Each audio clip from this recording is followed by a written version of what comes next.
अवलम यतफक्करू फी अनफुसिहिम सदकल्लाहु मौलानल अज़ीम।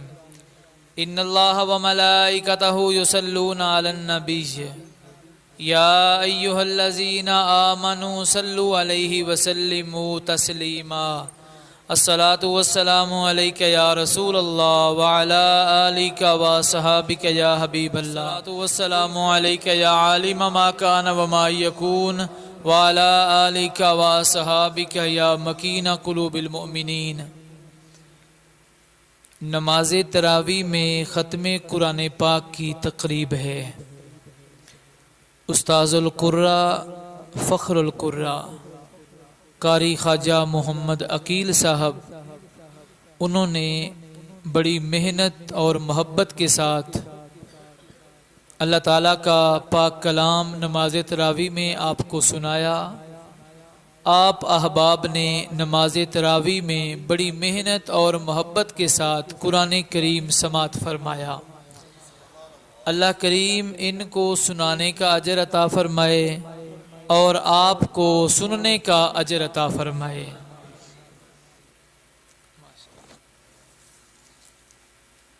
अगर समझ आ जावे तो सुभान अल्लाह आख लवे आजे। गला खराब हो गया, दवाई मैं लै देसा।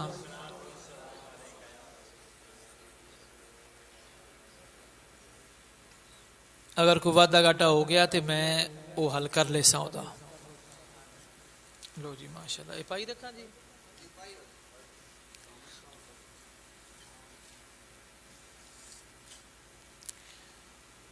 मैं गुफ्तगू लंबी नहीं करूँगा, बस आपकी तवज्जो चाहूँगा। कुरान करीम में से एक आयत करीमा मैंने आपके सामने, बल्कि आयत करीमा का मुख्तसर सा हिस्सा, ये सूरह रूम की आयत करीमा है। अवलम यतफक्करू फी अनफुसिहिम। अल्लाह फरमाता है ये अपनी ज़ात में गौर व फिक्र क्यों नहीं करते। अवलम यतफक्करू फी अनफुसिहिम, ये लोग अपनी ज़ात में गौर व फिक्र क्यों नहीं करते। कुरान करीम ने मुतअद्दिद जगह गौर व फिक्र की दावत दी है। कभी फरमाता है अफला यतदब्बरून अल कुरान, ये कुरान में गौर व फिक्र क्यों नहीं करते। कभी कहता है अपनी ज़ात में गौर व फिक्र क्यों नहीं करते। भाई गौर व फिक्र की ज़रूरत क्या है, गौर व फिक्र क्यों किया जाए। असल गौर व फिक्र की ज़रूरत ये है कि बहुत सारे लोग वो अल्लाह ताला की ज़ात के मुनकिर हैं। वो समझते हैं कायनात का निज़ाम खुद ब खुद चल रहा है। वो समझते हैं इस कायनात के निज़ाम को चलाने वाला कोई नहीं है, ये निज़ाम खुद ब खुद चल रहा है। इस नज़रिए को इल्हाद कहा जाता है। इस तरह का नजरिया रखने वाले लोग, उनको मुल्हिद कहा जाता है। ये आपका जो मुल्क है रूस, ये चाइना, अल्लाह ताला को नहीं मानते। वो कहते हैं ये निज़ाम खुद ब खुद चल रहा है। तो कुरान करीम ये कहता है अवलम यतफक्करू फी अनफुसिहिम, तुमने कभी अपनी ज़ात में गौर व फिक्र किया। तुमने कभी इस कायनात में गौर व फिक्र किया। तुम्हें कैसे पता चला कि ये निज़ाम खुद ब खुद चल रहा है। ये निज़ाम खुद ब खुद नहीं चल रहा, ये निज़ाम चलाने वाली कोई ज़ात है, ये निज़ाम चलाने वाली कोई हस्ती है जिसकी वजह से ये निज़ाम चल रहा है। वो कहते हैं जी हर शय की अपनी तासीर है, वो उस तासीर के मुताबिक शय चल रही है। भाई तासीर नहीं है शय में। मसलन मैं चंद मिसालें बयान करता हूं। आपने एक पत्थर ऊपर फेंका, वो थोड़ी देर बाद नीचे आ जाएगा। अब जो इल्हाद का नजरिया रखता है उससे ये सवाल होगा कि आप बताओ ये पत्थर में ऊपर जाने की तासीर है या नीचे जाने की तासीर है। अगर तो ऊपर जाने की तासीर है फिर पत्थर को नीचे नहीं आना चाहिए था। फिर पत्थर को ऊपर फेंका, बस ऊपर ही जाता जाता जाता ऊपर चला जाता, नीचे ना आता। और अगर पत्थर में नीचे आने की तासीर है तो पत्थर ऊपर क्यों गया? ऊपर नहीं जाना चाहिए था। इसका मतलब है कि पत्थर में अपनी कोई तासीर नहीं है। ऊपर फेंका तो ऊपर चला गया, जब वो ताकत खत्म हुई तो कश्य सिकल की वजह से नीचे आ गया। आपने इधर फेंका तो इधर चला गया, इधर फेंका तो इधर चला गया। इसका मतलब है उसमें अपनी कोई तासीर नहीं है। इसी तरह लकड़ी है। अब कोई बंदा बता सकता है लकड़ी की तासीर ऊपर जाना है कि नीचे जाना है?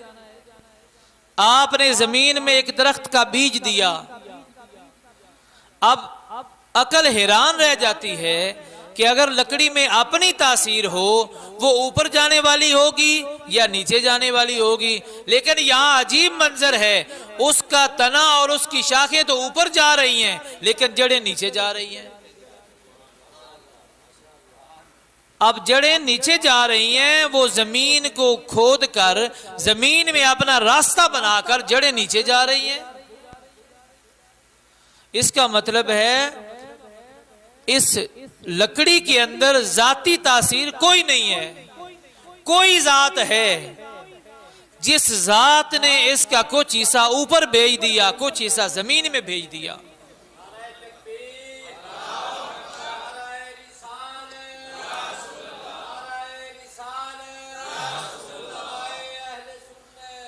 दरअसल ये चीजें कुरान करीम इसलिए बयान कर रहा है कि जो अल्लाह के वजूद के मुनकिर हैं वो इसमें गौर व फिक्र करके अल्लाह के वजूद के इनकार से हटकर अल्लाह ताला के वजूद के इस बात पर आ जाएं।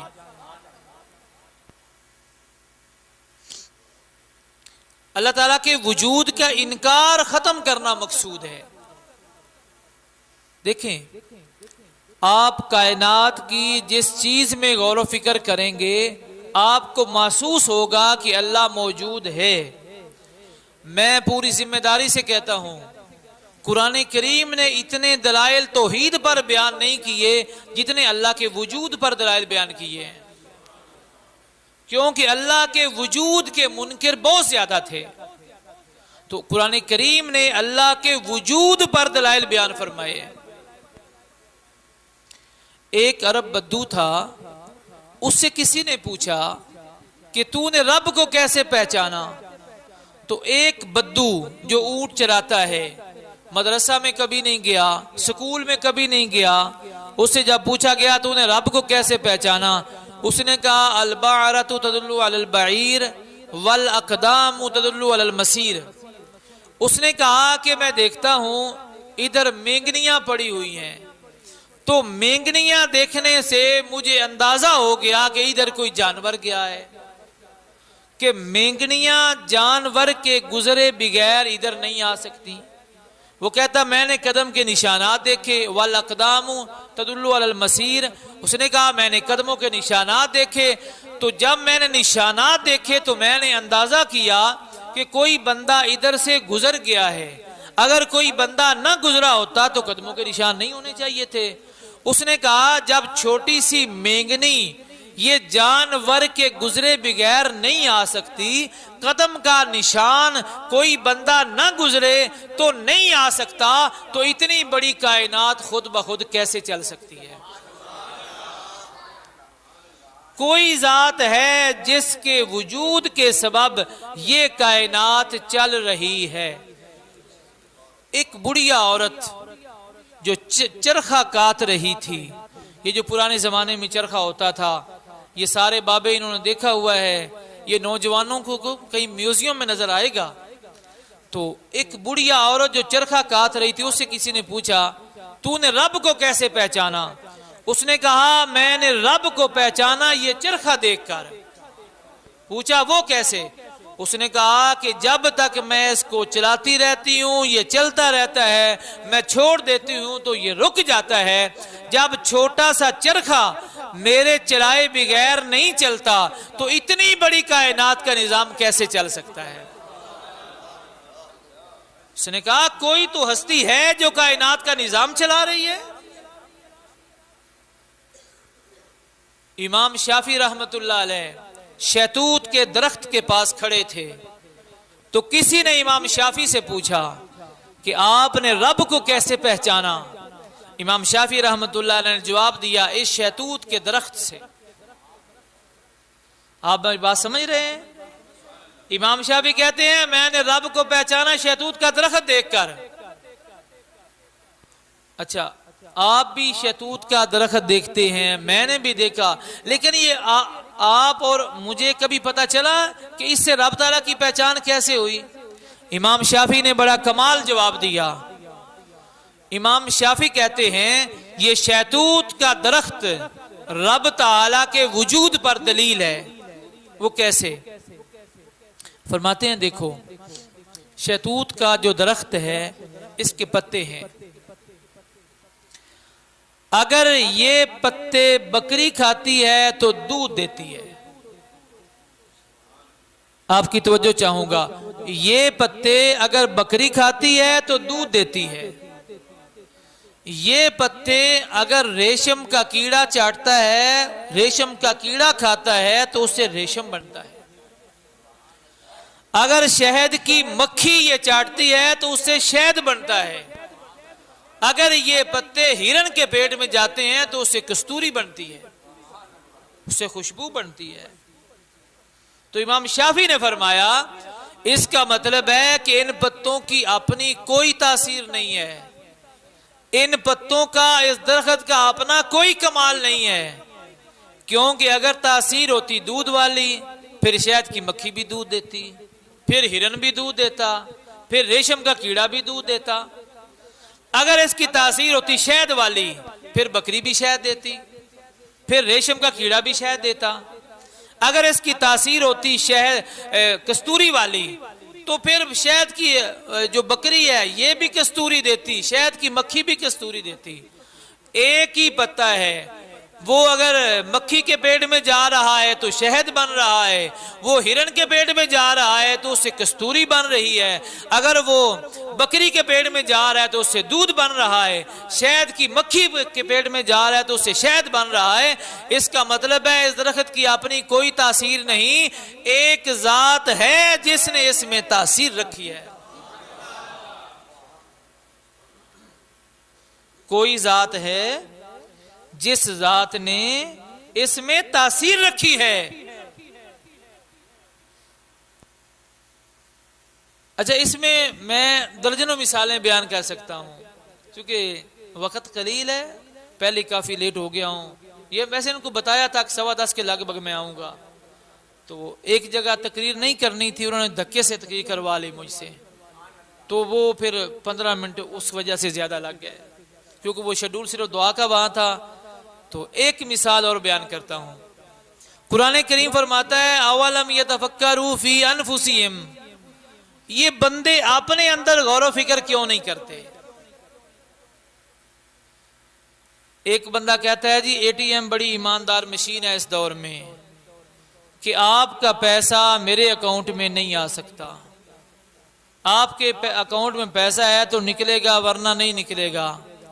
मैं कहता हूं इंसान एटीएम पर तो चला गया, इसने रब का बनाया हुआ मैदा क्यों नहीं देखा। एक आदमी शुगर का मरीज है, गोली खा रहा है, गोली मैदे में जा रही है, मैदा इतना ईमानदार है, अल्लाह ने उसको इतना ईमानदार बनाया है, ये फायदा शुगर का हो रहा है, शुगर कंट्रोल हो रही है, ये बाकी और कोई फायदा नहीं कर रही। एक बंदे के सर दर्द है, वो गोली मैदे में डाल रहा है तो उसका सर दर्द ठीक हो रहा है। एक बंदे की हड्डी टूट गई है, वो गोली खा रहा है, उसकी हड्डी उस गोली से ठीक होगी। अच्छा, मैं बात को जरा आसान कर देता हूं। आप जो खुराक खाते हैं, आपका जो मैदा है, इस मैदे के ऊपर एक सुराख है, एक इसके नीचे है। उलमा इसको बोलते हैं कि मैदा के ऊपर एक मनफज है, एक नीचे मनफज है। मनफज का माना सुराख, एक सुराख मैदे के ऊपर है, एक नीचे है। अब जब बंदा खुराक लेता है, रोटी चावल कोई चीज खाता है, तो नीचे वाला सुराख बंद हो जाता है। ऊपर से मैदे में चीज जा रही है। अब जो चीज मैदे में जा रही है, अब मैदे में अमल हो रहा है। मैदे ने अमल किया, खुराक को हजम करना शुरू किया। अब खुराक के दो अज्जा बन गए, एक वो जो कार आमद है, दूसरा जो बिकार है। अब ये जो मैदा है, इसने बिकार अज्जा को बड़ी आंत की तरफ भेज दिया। तवज्जो, बात खत्म हो रही है।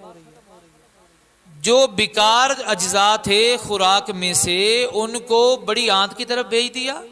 जो कार आमद थे, इन कार आमद अज्जा को मैदे ने जिगर की तरफ भेज दिया।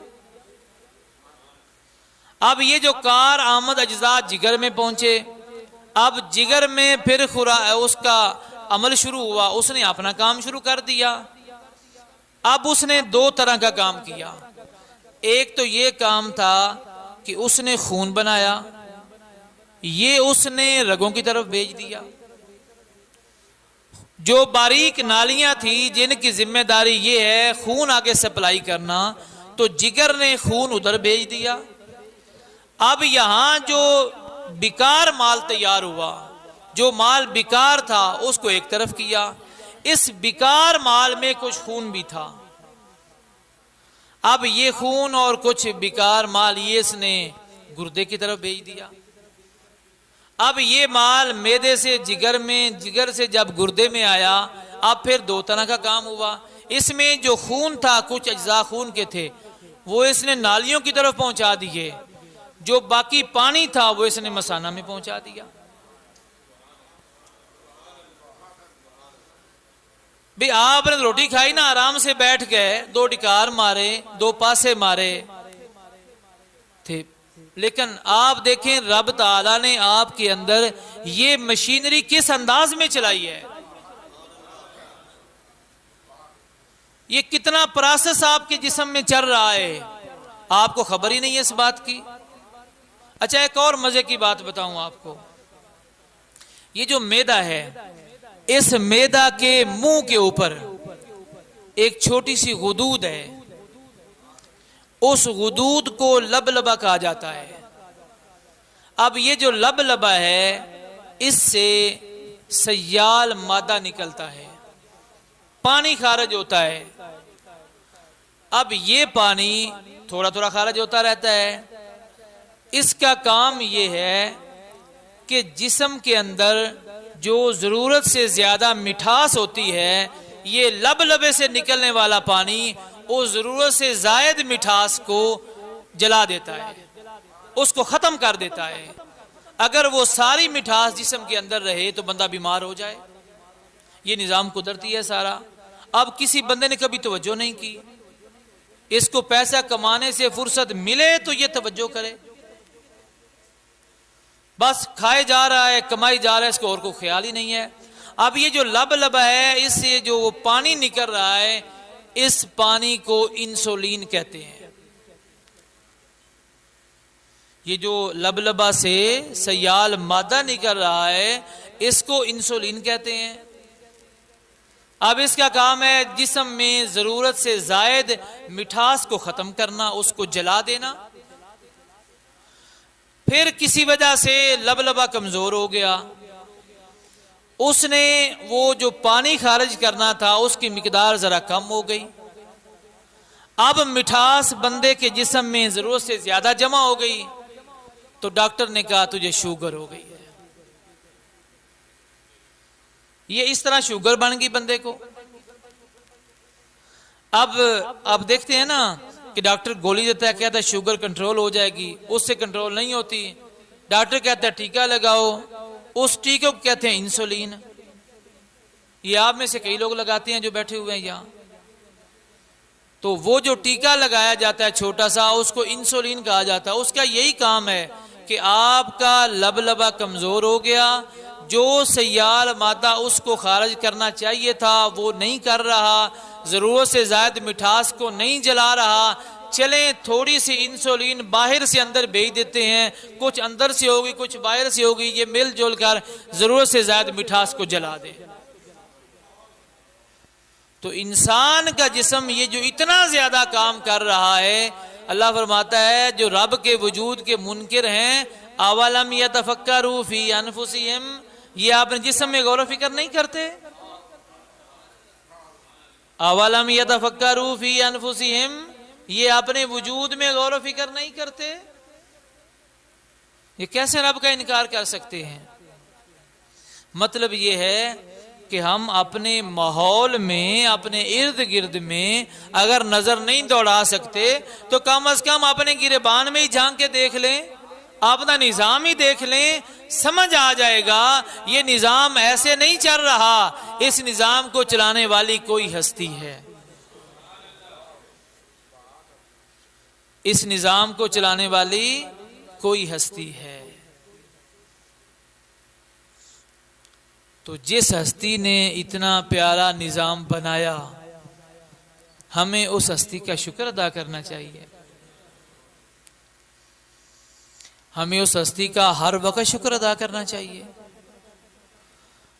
आइए, रमज़ान अल मुबारक के आखिरी दिन हैं, आखिरी रातें हैं, इसके मतलब चंद दिन बाकी हैं बिल्कुल। तो रमज़ान अल मुबारक जा रहा है, इसके आखिरी दिनों में रब ताला को राज़ी कर लें। अगर किसी किस्म की कोई गलती हो गई, कोई कुताही हुई, रब ताला की नाफरमानी हो गई, रमज़ान की कोई बेअदबी हुई, आइए रब ताला से माफ़ी मांग लें, रब ताला को राज़ी कर लें।